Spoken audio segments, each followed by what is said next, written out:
Ecclésiaste 3, versets 1 à 11.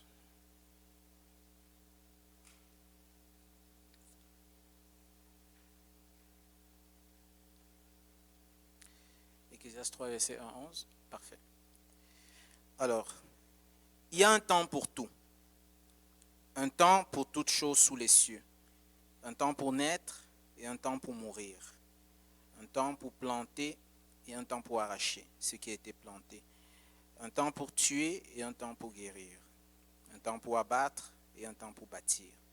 Un temps pour pleurer et un temps pour rire. Un temps pour se lamenter et un temps pour danser. Un temps pour lancer des pierres et un temps pour ramasser des pierres. Un temps pour embrasser et un temps pour s'éloigner des embrassements. Un temps pour chercher et un temps pour perdre. Un temps pour garder et un temps pour jeter. Un temps pour coudre. Un temps pour se taire et un temps pour parler. Un temps pour aimer et un temps pour haïr. Un temps pour la guerre et un temps pour la paix. Quel avantage celui qui travaille retire-t-il de sa peine? J'ai vu à quelle occupation Dieu soumet les fils de l'homme. Il fait toutes choses bonnes en son temps. Même, il a mis dans leur cœur la pensée. Allô. Il a mis la pensée de l'éternité, bien que l'homme ne puisse pas saisir l'œuvre que Dieu fait, du commencement jusqu'à la fin. Amen.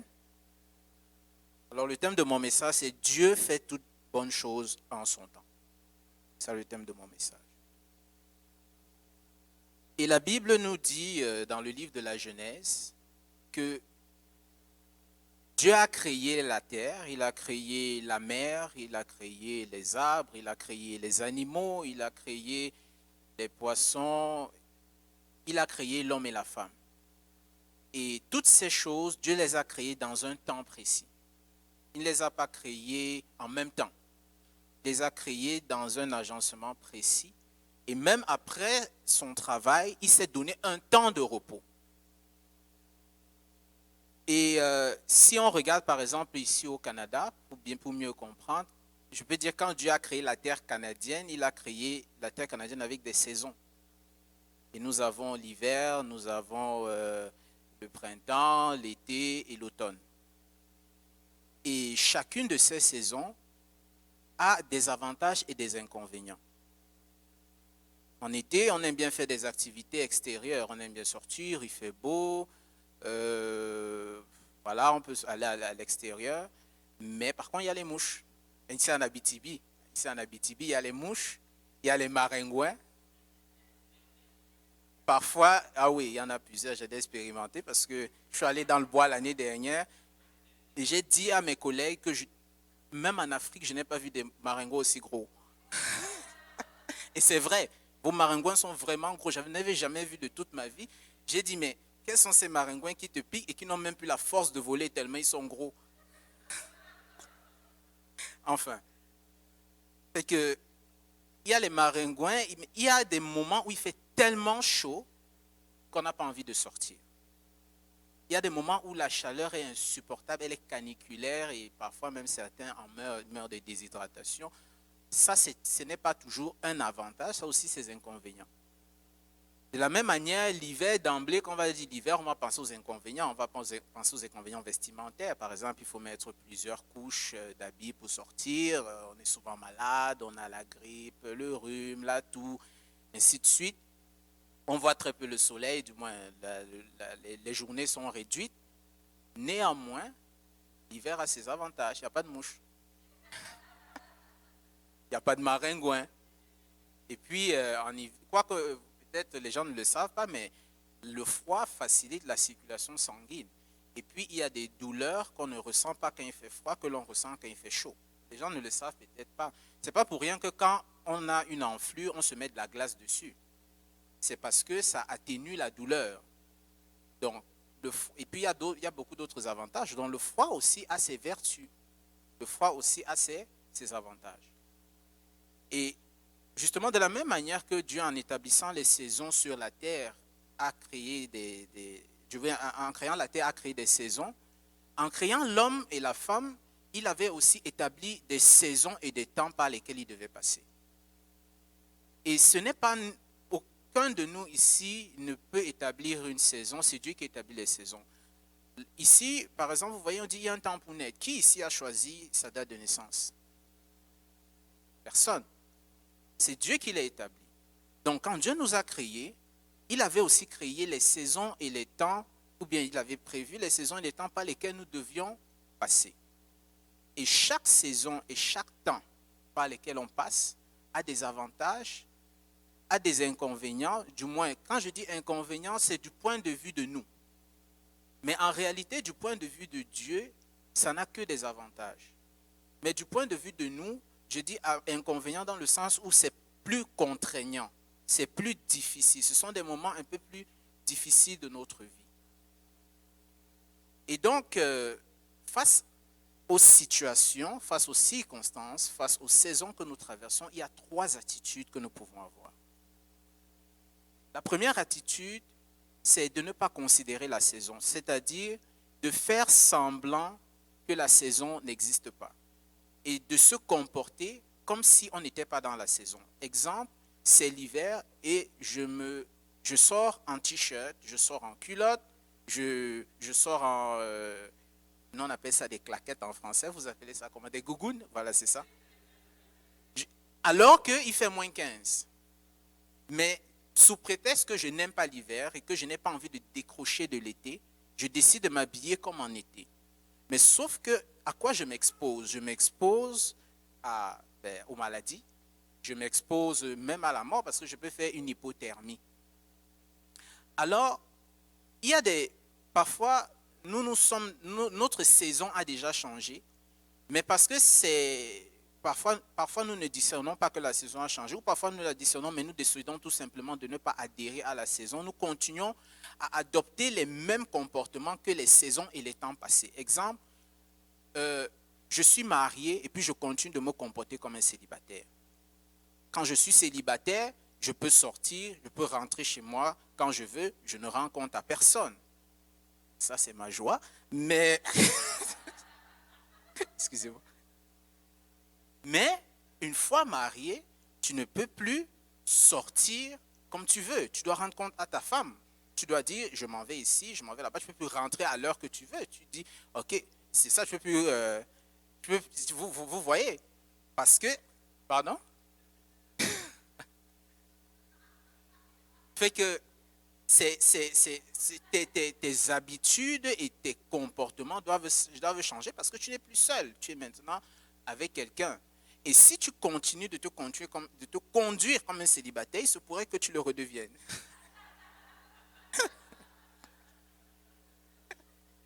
Fait que donc, c'est un exemple. Ou bien, par exemple, il y a des parents, il y a des gens qui sont parents, qui ont des enfants et qui continuent de faire comme s'ils n'avaient pas d'enfants.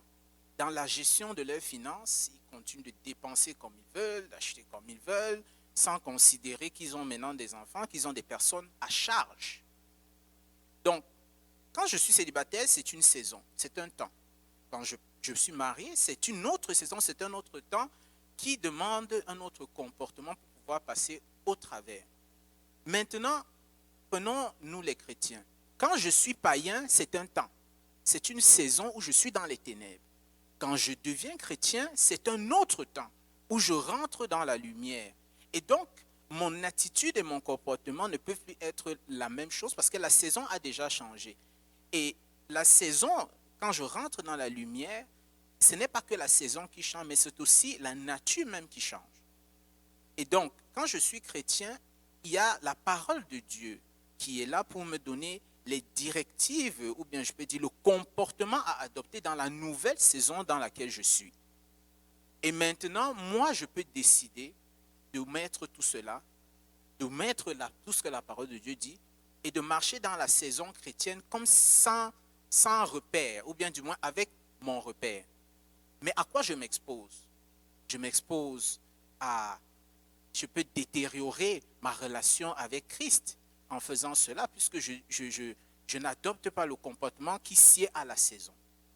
Automatiquement, je mets à risque ma relation avec Dieu. Vous voyez? Et je peux dire, ça arrive à plusieurs niveaux parce que personne n'est parfait et il y a des domaines dans notre vie où on résiste à la parole de Dieu. C'est-à-dire que quand la parole de Dieu vient établir une nouvelle saison, je vais dire un nouveau caractère, une nouvelle habitude que nous devons adopter face à une situation, parfois on y résiste et on décide de faire fi. Exemple, je peux blesser quelqu'un. Et la parole de Dieu me dit, ok, dans le temps où tu étais dans le monde, oui, tu pouvais décider de ne pas pardonner ou bien de ne pas t'excuser, de ne pas pardonner, et puis c'était correct. Mais maintenant, en tant que chrétien, qu'est-ce que la Bible demande? Parce que la saison a changé. Tu as blessé quelqu'un, ok, tu dois lui présenter ses excuses. Ou alors quelqu'un t'a-t-il blessé, tu dois lui pardonner.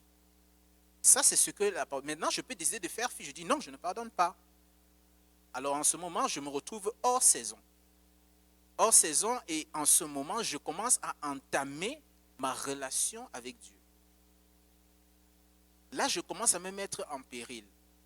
Là, les intempéries, comme les intempéries, en hiver, on peut dire le froid, ou bien en été, on peut dire la canicule, mais les intempéries, dans le cas du chrétien, qui sont toutes les tentations, les paroles que le diable va venir semer dans mon esprit, vont commencer de plus en plus à m'atteindre parce que je suis en discordance, si je peux dire comme ça, avec la saison chrétienne qui demande que je pardonne.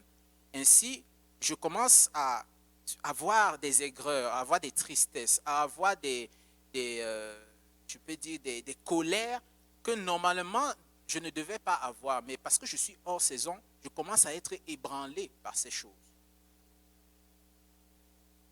Vous voyez? Et la chose avec nous les êtres humains, c'est que malheureusement, nous voulons toujours imposer un temps et une saison. Or, j'ai dit dans mon introduction que personne ici n'établit des saisons ou des temps. Les temps sont prédéterminés par Dieu. Depuis avant même qu'on arrive sur la terre, Dieu avait déjà établi toutes les saisons et les temps par lesquels on devait passer. Alors, quand Dieu a établi que c'est le temps de pleurer, ce n'est pas le temps de dire non, je ne veux pas pleurer, je veux être en joie. Vous voyez? Parce que souvent, c'est ce qu'on fait. Souvent, quand le temps de se lamenter arrive, on dit non, moi, je ne veux rien savoir de ça. Moi, je vais vivre dans la joie. Qu'est-ce que je vais dire par là? Je vais dire, je ne suis pas en train de dire qu'on doit être dans une dépression ou quoi que ce soit, parce que la Bible dit réjouissez-vous toujours. Mais ce que je veux dire, c'est que parfois, il y a des situations qui arrivent, ou bien il y a un frère, par exemple, qui est affecté, ou bien parfois on perd un être cher, ou bien parfois, je ne sais pas. Et puis là, nous sommes dans le temps vraiment de pleurer. Et puis, au lieu de chercher plutôt à comprendre qu'est-ce qui s'est passé, quelle leçon le Seigneur veut me tirer, on va sur autre chose pour se mettre un voile face à la situation. Vous voyez, c'est différent de celui qui vit une situation difficile et qui fait le choix de la joie. Ça, c'est différent. Mais c'est vraiment un voile qu'on vient se mettre et puis on commence à faire d'autres choses pour comme essayer d'oublier la saison dans laquelle on est en train, par laquelle on est en train de passer. Et c'est là le problème. C'est un problème parce que le pasteur Daniel a dit quelque chose. Il a dit, lorsque nous passons dans le désert, on ne passe pas dans le désert, on pense qu'on est seul. Mais en réalité, on avait Dieu. Et donc, si on avait Dieu, il y a des choses qu'on doit apprendre au travers du désert. Mais imaginez que si je suis dans le désert et puis je ne considère pas que dans le désert, le jour il fait 50 et la nuit il fait moins 50 et que je continue à faire comme si j'étais en Égypte ou bien j'étais dans une ville normale où il n'y a pas ces contraintes, ces intempéries, je vais mourir dans le désert. Dans le désert, à certaines places, il y a des serpents brûlants. Dans le désert, il n'y a pas de l'eau partout, par exemple. Si je ne pense pas à faire des réserves d'eau pour pouvoir survivre dans le désert, à un moment, je vais mourir assoiffé. Donc, c'est ça le problème. C'est quand on essaie de se mettre un voile pour essayer d'effacer, si je peux dire, la saison. Et en ce moment, on perd quelque chose, on perd l'enseignement, on perd la maturité qu'on devait acquérir au travers du désert. Parce que parlant du désert, si on prend, je vais dire, tout le monde ici à un certain moment de sa vie et nous continuons à traverser des déserts.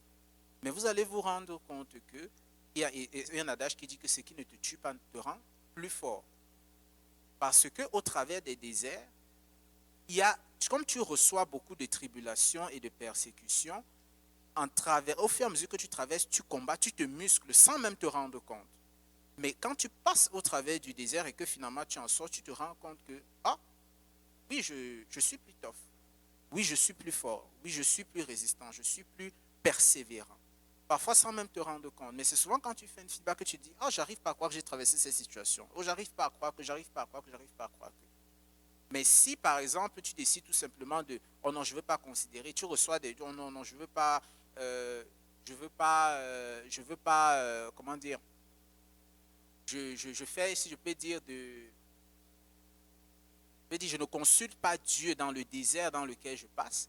Je vais sortir, je peux très bien traverser le désert et sortir de là sans tirer aucune leçon. Parce que dans tous les cas, nous allons passer dans le désert. Dans tous les cas, il y aura toujours l'hiver. Il y aura toujours l'été, il y aura toujours le printemps, il y aura toujours l'automne. Alors, je peux décider de passer le premier hiver sans bien me protéger et tomber malade. Et je peux décider de repasser le deuxième hiver tout en ne pas me protégeant et je vais toujours tomber malade. Ou alors, je peux décider de considérer la saison et de bien me protéger et de bien passer la saison. Vous saviez, moi, dans le temps, je pensais que la sagesse et la maturité venaient avec l'âge. Mais je me suis rendu compte que ce n'est pas absolument vrai. Il y a des gens qui vieillissent sans mûrir. Il y a des gens qui vieillissent sans maturer.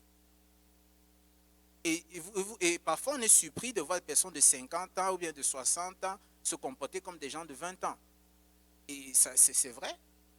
Parce que moi, dans ma tête, quand en grandissant, la maturité vient absolument.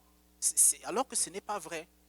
Ça veut dire qu'une personne, par exemple, qui a 40 ans, a passé beaucoup de saisons, beaucoup de temps, mais si à 40 ans, tu n'as pas la maturité, je veux dire, à laquelle on s'attend, ça veut dire qu'au travers de 7 ans, de ces saisons, tu n'as rien appris. C'est ça que ça veut dire. Tu as beau passer les temps et les saisons, mais rien n'en sort. Parce qu'on fait je peux dire, de l'évitement. On vit les saisons, mais non, on vit juste et on passe, mais sans rien en tirer de bénéfice. Donc ce n'est pas une bonne attitude à avoir, parce que, comme je dis, il est difficile en ce temps-là, en tant que chrétien, d'acquérir la maturité spirituelle. D'acquérir la maturité spirituelle, ça devient difficile. Après, maintenant, il y a une deuxième catégorie une deuxième attitude que je peux avoir face à la saison. Je peux décider de considérer la saison, mais de ne pas en profiter. Qu'est-ce que je veux dire? Je veux dire que c'est l'hiver, je me protège, je n'ai pas froid, mais j'ai hâte que l'hiver passe. C'est-à-dire que je suis malheureux et dépressif tout l'hiver, sans toutefois voir les avantages qui sont liés à l'hiver. Ça, c'est une deuxième attitude. C'est-à-dire que je ne m'expose pas aux intempéries, mais je suis dépressif, malheureux, et je ne consulte même pas Dieu aussi pour savoir ce qui m'arrive, mais je suis bien protégé néanmoins. C'est-à-dire que ce sont les chrétiens, par exemple, qui vivent la vie chrétienne, qui endurent la vie chrétienne. Ce sont les chrétiens qui, quand ils regardent la vie chrétienne, c'est une succession de lois contraignantes. C'est-à-dire qu'ils ne vivent pas l'amour de Christ, la joie, la paix. Ils ne sont pas dans une relation de mariage avec Christ où ils sont épanouis, mais ils sont chrétiens, ils appliquent je peux dire, les enseignements, les commandements, mais vraiment c'est lourd, c'est contraignant. Pour eux, c'est vraiment juste des règles et des lois. Il n'y a pas de joie dans ça. Vous voyez un peu? Alors, il va bien passer la saison parce qu'il est quand même chrétien et puis il applique les commandements chrétiens. Donc, il est théoriquement, je peux dire, dans la saison, mais il n'a aucune joie. Il est malheureux. Et nous voyons beaucoup de chrétiens malheureusement qui sont malheureux dans la foi, si bien qu'ils en viennent à envier le monde. Pourquoi moi je ne dois pas faire ci? Pourquoi les autres peuvent faire ça, mais moi je ne peux pas faire ça? Pourquoi les autres peuvent faire ci, mais moi je ne peux pas faire ça? C'est toujours en termes de ça que ce type de personnes pensent. Je ne peux pas faire ci, mais les autres peuvent faire ça. Je ne peux pas faire, mais l'autre peut faire. Je ne peux pas faire, mais l'autre peut faire. Ça, c'est une autre mauvaise attitude. Ce type de personnes aussi passent les déserts, les circonstances et les événements sans rien en tirer parce qu'elles sont trop dépressives, trop malheureuses, trop tristes pour pouvoir cerner, si je peux dire, ce que le Seigneur veut leur enseigner au travers de ces situations. Être triste, je ne dis pas qu'être triste est mauvais, parce que la Bible est claire. Il y a un temps pour pleurer, il y a un temps pour se lamenter, c'est correct. Mais on ne peut pas toujours être dans cet état, et quand bien même on pleure, comme je dis, il y a une manière que le chrétien a de pleurer. Le chrétien ne pleure pas comme s'il n'avait pas de recours, comme s'il n'avait pas de secours, parce que nous avons un secours et même nous avons un consolateur. Les autres peuvent pleurer comme ils veulent. Mais nous pleurons, oui aussi, mais nous ne pleurons pas comme si nous étions perdus. Nous pleurons sachant que nous avons un berger. D'ailleurs, nous pleurons au berger. Nous pleurons, nous lamentons au berger. Mais si dans la tristesse, si je me noie dans la tristesse et je me noie dans la dépression et je me noie dans, je sais pas, dans la noirceur, en ce moment, la vie chrétienne devient pénible et très difficile. Et enfin, il y a une troisième attitude qui est la bonne. C'est-à-dire, je considère la saison et je me réjouis de la saison.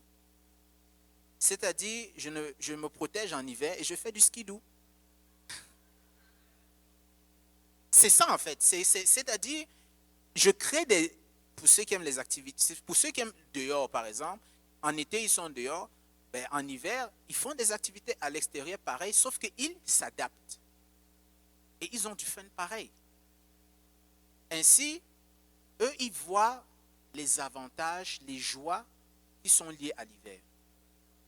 Ainsi, celui qui passe dans des moments difficiles, contraignants, et qui se tourne vers Dieu pour savoir exactement pourquoi il passe par ces situations, lui, il sort de la situation avec ce que j'appelle un principe, une clé qui va lui permettre d'exceller dans sa vie chrétienne et même, je l'ai même dit, dans sa vie en général. Parce que les épreuves et les difficultés que nous passons, comme j'ai dit, sont là pour nous muscler, pour nous fortifier, pour nous faire développer un nouveau caractère, pour nous faire développer un nouveau pan du fruit de l'esprit essentiellement. Et même dans cela, nous pouvons ressortir même avec des dons spirituels. Nous pouvons sortir de cela avec je vais dire le don fructifié, c'est-à-dire on avait déjà un don, mais maintenant, au sortir des difficultés, on sort avec dans un autre niveau. Le Seigneur nous amène à un autre niveau parce que dans les difficultés que nous avons rencontrées, le Seigneur nous a amenés à exercer notre don d'une manière différente.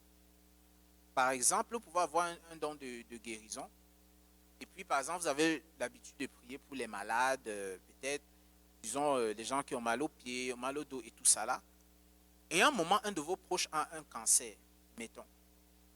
Et en ce moment, ça, c'est une passe difficile. Et maintenant, vous pouvez décider de commencer à...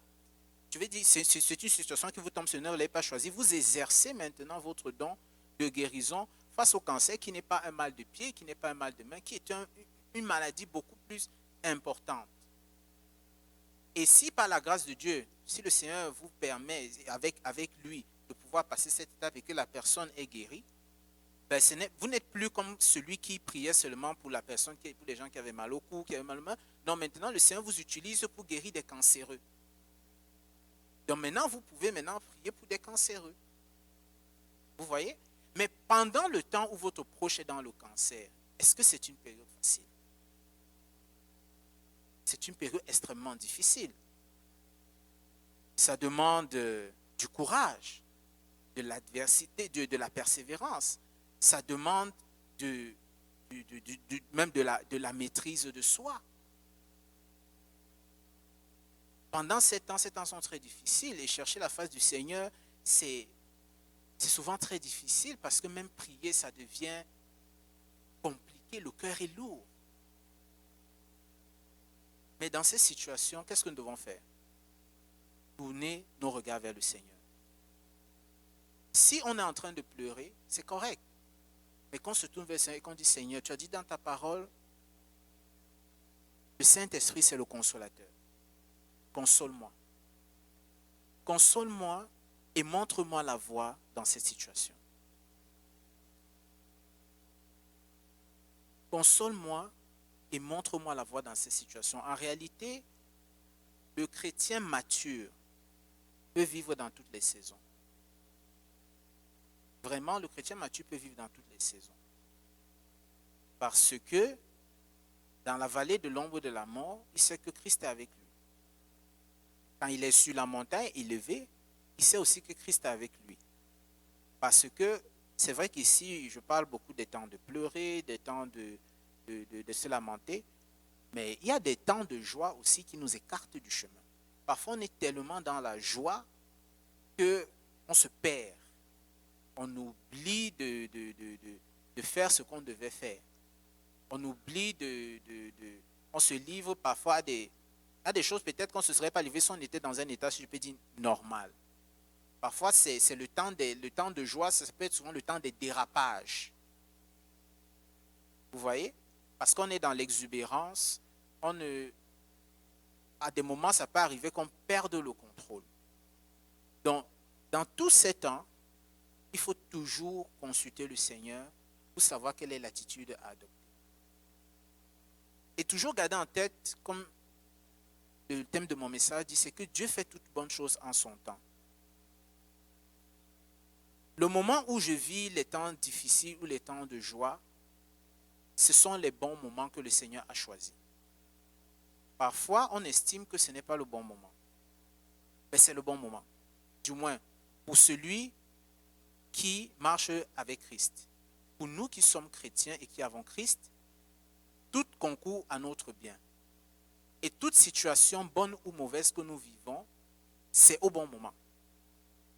Parce que c'est à ce moment-là que le Seigneur veut forger notre caractère. Je parle beaucoup du caractère parce que de mon expérience, et je pense que de la vôtre aussi, dans les difficultés et les épreuves, c'est surtout le caractère qui est travaillé. Parce que le caractère, c'est surtout le fruit de l'esprit. Je veux dire la paix, la patience, la tempérance, ainsi de suite. C'est souvent ça qui est très beaucoup éprouvé dans les temps, si je peux dire, difficiles. Donc,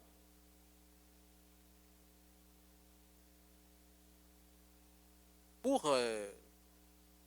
mon message n'était pas long. Pour résumer ce message, je dirais, dans tous les temps, consultons le Seigneur. Faisons confiance à Dieu en sachant que il est avec nous dans la situation par laquelle que nous sommes en train de traverser. Aussi difficile puisse-t-elle être, Dieu ne change pas. Vous savez, même dans l'église où nous sommes, il y a des choses qui vont bien, il y a des choses qui vont moins bien. C'est normal et c'est ainsi partout. Il n'y a rien qui est parfait sur la terre. Mais ce n'est pas parce que les choses vont moins bien que je vais commencer à quitter l'église. Parce que, malheureusement, certains le font. Parce que parfois, parfois certaines personnes ont été mal enseignées. Il y a certaines personnes qui, lorsqu'ils ont donné leur vie au Seigneur, on leur a dit que la vie chrétienne était rose. Mais c'est vrai. Parce que il y a des gens qui, personnellement, m'ont dit que quand on les prêchait l'évangile, on leur avait dit que Christ était la solution. Et ça, c'est vrai. On leur avait aussi dit qu'ils n'auraient plus de problème. Bon, ça, ce n'était pas vrai.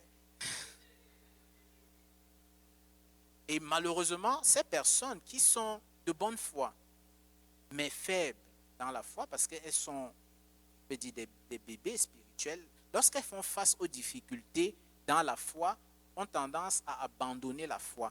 Parce que eux, ils avaient fait une association entre la foi, ce n'est plus avoir de problème. La foi, ce n'est plus avoir de problème. La foi, ce n'est plus avoir de problème. Et c'est pour cela que Jésus lui-même, lorsqu'il parlait à ses disciples, il avait bien pris soin de vous dire, vous serez persécutés. Il avait été clair, vous serez persécutés à cause de moi. Donc, tout le monde, que tu sois chrétien, que tu ne sois pas chrétien, tu traverses des tribulations anyway. Même si tu sors de l'église, les tribulations t'attendent à la porte. Ça ne change rien du tout. Mais c'est vrai en plus. Que tu quittes l'église, que tu restes à l'église, les tribulations, elles sont là, elles font toujours le bon travail. C'est ça que je dis. Je dis souvent, ce qui me plaît sur Satan, c'est qu'il est fidèle à sa tâche. C'est vraiment, vraiment, il est là, il fait ce qu'il a à faire. Mais la différence entre nous et le monde, c'est la manière, l'attitude qu'on a lorsqu'on traverse ces situations. C'est ça la grosse différence. Donc, je ne sais pas, peut-être aujourd'hui, bien, ces temps-ci, quelqu'un traverse une période difficile, une période de lamentation, une période de pleurs, une période qui ne comprend pas. Il ne comprend pas pourquoi il traverse cette situation. Il est abattu, la personne est triste. La personne a perdu, peut-être on a perdu quelqu'un ou quelque chose.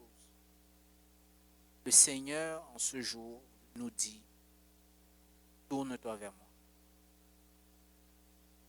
Tourne-toi vers moi.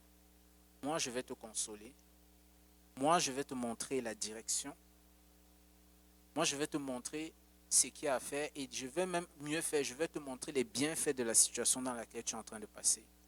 Et quand toi et moi, nous allons passer cette situation, tu verras comment tu seras encore plus fort. Et avec toi, je vais réaliser des choses encore plus grandes. Mais que le Seigneur vous bénisse.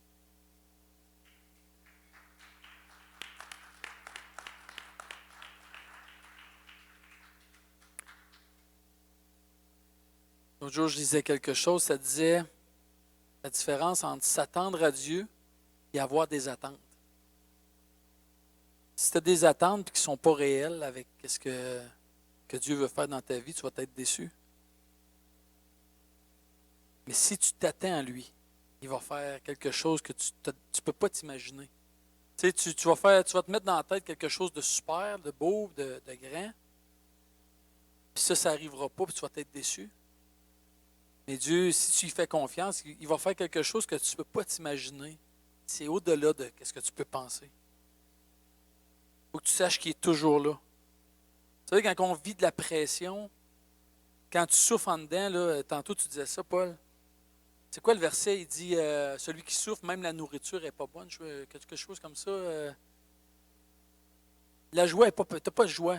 Les choses que je sais pas, aller au cinéma, ça perd de la saveur. Toutes les belles choses que tu veux faire quand tu souffres, tu n'as plus le goût d'y faire, tu as le goût des fois d'être chez vous. Mais il faut savoir qu'il est toujours là. S'attendre à sa bonté, si tu lui fais confiance, tôt ou tard, sa bonté va t'atteindre. Il faut savoir ça. Alléluia.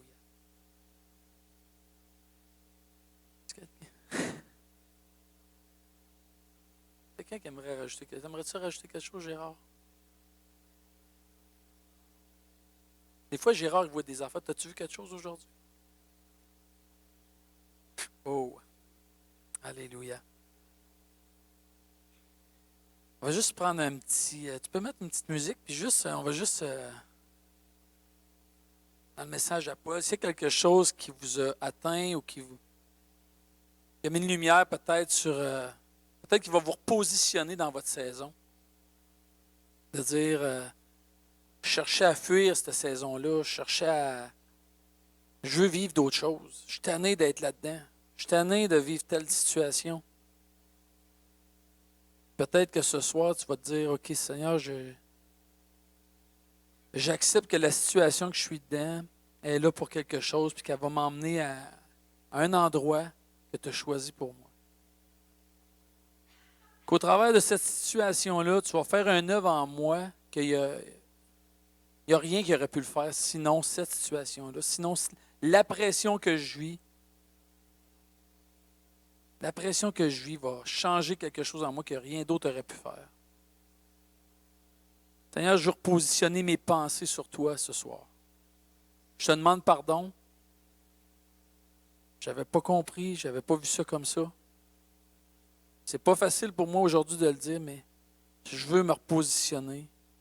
Je veux centrer mes pensées sur toi. Je veux te faire confiance. Vous savez, Dieu, il veut juste qu'on reconnaisse qu'on s'est trompé puis qu'on change. Seigneur, je te fais confiance. Je te remets toutes choses entre les mains. Puis j'enlève les attentes que j'avais, puis je décide de m'attendre à toi à place. Je décide de m'attendre à toi. Au milieu de la souffrance, au milieu de la pression, même quand des fois je peux perdre la paix, je veux pouvoir dire, je te fais confiance. Je m'appuie sur toi. Tu es mon repos, tu es ma paix. Merci, Papa. S'il y en a qui ont besoin de prière, vous pouvez venir, avec les anciens, on va prendre du temps pour prier pour vous. Juste peut-être pour sceller cette parole-là dans vos cœurs. Alléluia. Merci, Papa.